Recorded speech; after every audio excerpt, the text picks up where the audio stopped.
यह घटना उत्तर प्रदेश के सोनभद्र जिले की है, जहां का एक पुलिस स्टेशन को अजीब भूतिया घटनाओं और मौतों की वजह से बंद करना पड़ा और आज तक कोई पुलिस वाला वहां अपॉइंट होने को तैयार नहीं है और वह पुलिस स्टेशन बंद पड़ा है। ये सब कैसे हुआ? आइए ये जानते हैं।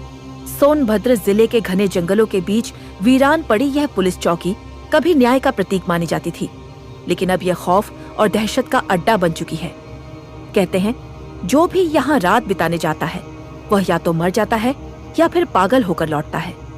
यहाँ हर रात कुछ ऐसा होता है जिसे इंसान की आंखें देखने और दिमाग समझने में असमर्थ है।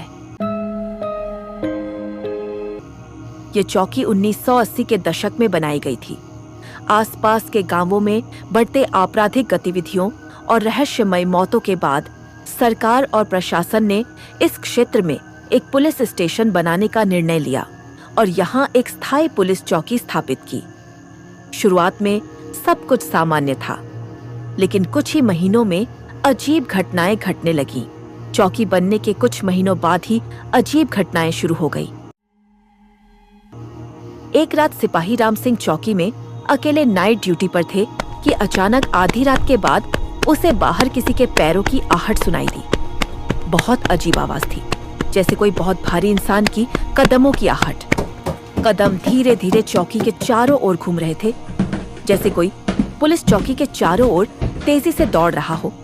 लेकिन अजीब बात यह थी कि यह आवाज लगातार बिना रुके आ रही थी, मानो दौड़ने वाला थक ही नहीं रहा हो। राम सिंह को यह बहुत अजीब लगा, क्योंकि शाम ढलने के बाद उस एरिया में कोई नहीं आता था। तो उन्होंने टॉर्च जलाकर खिड़की से बाहर झांका, लेकिन वहां कुछ नहीं था। तभी उसे महसूस हुआ कि किसी ने उसकी गर्दन पर ठंडी सांस छोड़ी। डर के मारे उसकी हालत खराब हो गई। वह घबरा कर पीछे मुंडे, लेकिन वहां सिर्फ अंधेरा था। अगले ही पल एक ताकत ने उसे जोर से पीछे धक्का दे दिया।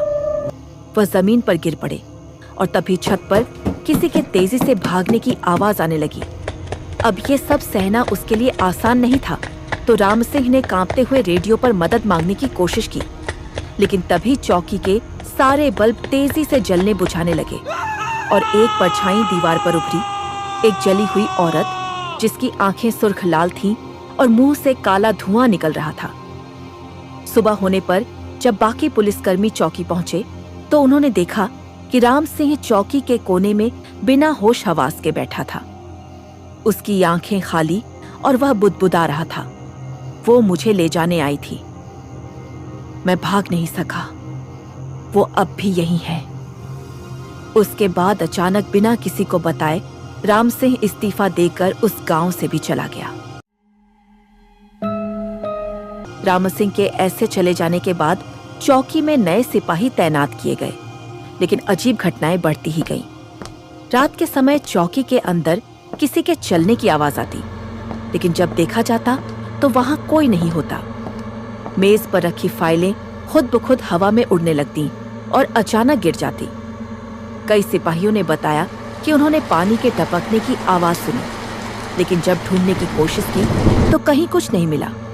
लेकिन फिर टॉर्च से छत को देखा तो उससे खून की बूंदें टपकती हुई दिखी, लेकिन फर्श पर आकर वे गायब हो जाती, मानो हवा में कहीं गायब हो गई। किसी को कुछ समझ नहीं आता। इसके बाद पुलिस चौकी में तैनात कई अन्य सिपाहियों के साथ भी अजीब घटनाएं होने लगी। कांस्टेबल विजय को अक्सर रात में खिड़की से एक औरत झांकती दिखाई देती थी। वह काले लिबास पहने होती और उसकी आंखें सुर्ख लाल होती। एक रात विजय ने हिम्मत कर उस पर टॉर्च मारी, लेकिन वह औरत वहीं खड़ी रही। उसने रेडियो पर अपने सीनियर से संपर्क करने की कोशिश की, लेकिन तभी चौकी की बत्तियां झपकने लगी। कमरे में पड़ी कुर्सियां खुद ब खुद हिलने लगी और कुछ अनदेखी ताकत ने उसे दीवार से दे मारा। सुबह होने पर जब बाकी पुलिस वाले पहुंचे तो विजय का शव चौकी के बाहर एक पेड़ के नीचे मिला। उसकी आंखें खुली थीं और उसके चेहरे पर भयानक डर था।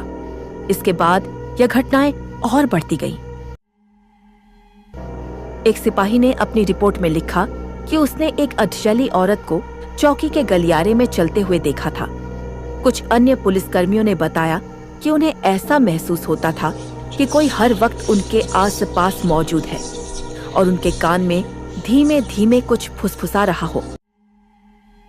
जब इन सब घटनाओं के बारे में आसपास के लोगों को पता चला तो उन सब में से एक स्थानीय बुजुर्ग ने पुलिस को बताया कि जिस जगह पर चौकी बनी है वहां पहले एक वीरान बड़ा सा घर था। घर का मालिक बहुत बुरा इंसान था। आसपास के लोगों से उसकी बिल्कुल भी नहीं बनती थी। सबको परेशान कर रखा था, यहाँ तक कि गांव की महिलाओं और बच्चियों को भी परेशान करता था। जब गांव वालों का सब्र टूट गया तो उन्होंने मिलकर एक रात चुपके से उसके घर को आग लगा दी। उस आग में कई लोग जिंदा जल गए। उनमें एक उस आदमी की पत्नी कांता भी थी। कहा जाता है कि वह मरते समय लगातार चीख रही थी, तुम सबको चैन से नहीं जीने दूंगी।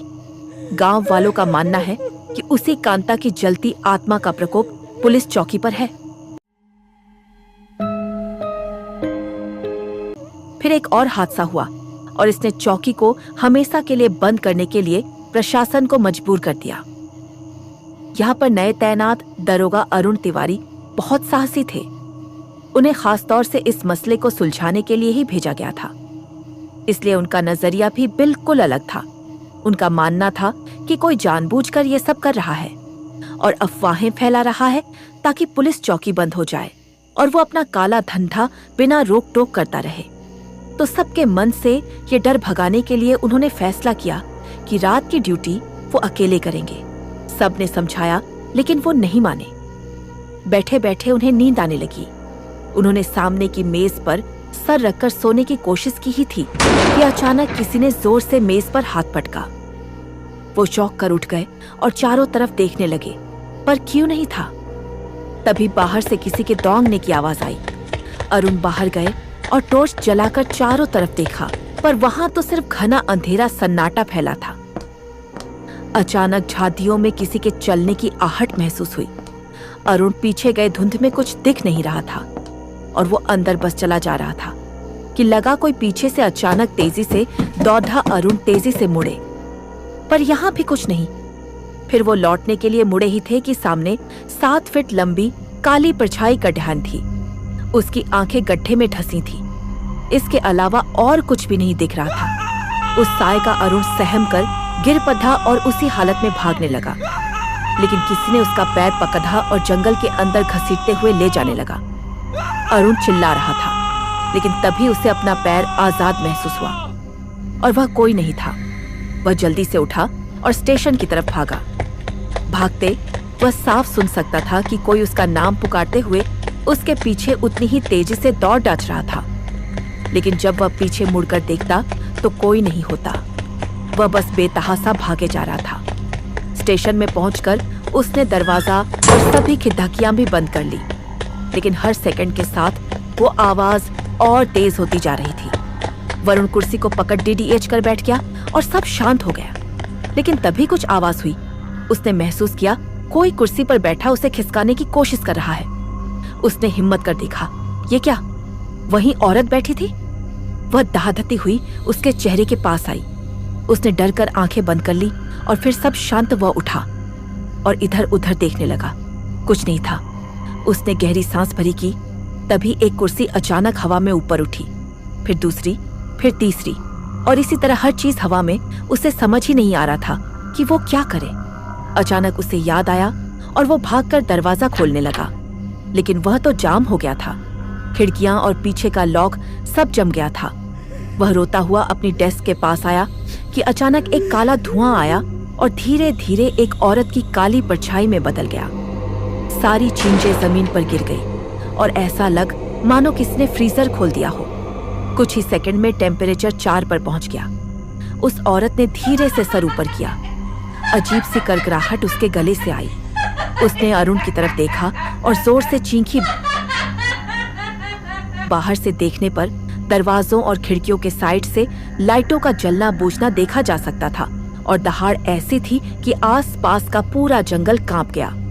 सुबह जब उनकी टीम उन्हें बुलाने पहुंची तो दरवाजा अंदर से बंद था। जब दरवाजा तोड़ा गया तो जो दृश्य उन्होंने देखा वह दिल दहला देने वाला था। अरुण चौकी के फर्श पर मृत पड़े थे। उनकी आंखें खुली थीं उनकी उंगलियां जमीन पर अजीब आकृतियां बना रही थी और उनकी पीठ और पूरे शरीर पर नाखूनों के गहरे निशान थे, मानो किसी अदृश्य शक्ति ने उन्हें घसीटा हो। डॉक्टरों ने बताया कि उनकी मौत सदमे से हुई थी, लेकिन उनके शरीर पर पड़े निशान इस बात की गवाही दे रहे थे कि उन्होंने अपनी आखिरी रात में कुछ ऐसा देखा था जिसे इंसान का दिमाग सहन नहीं कर सकता। इस घटना के बाद चौकी को बंद कर दिया गया। स्थानीय लोगों का कहना है कि रात में चौकी के अंदर से किसी के चीखने की आवाज आती है और कभी-कभी वहां से गुजरने वाले लोगों को अंधेरे में खड़ी कोई छाया दिखाई देती है। लोग कहते हैं कि जो भी वहां जाता है वह कभी भी वैसा नहीं लौटता जैसा वह गया था।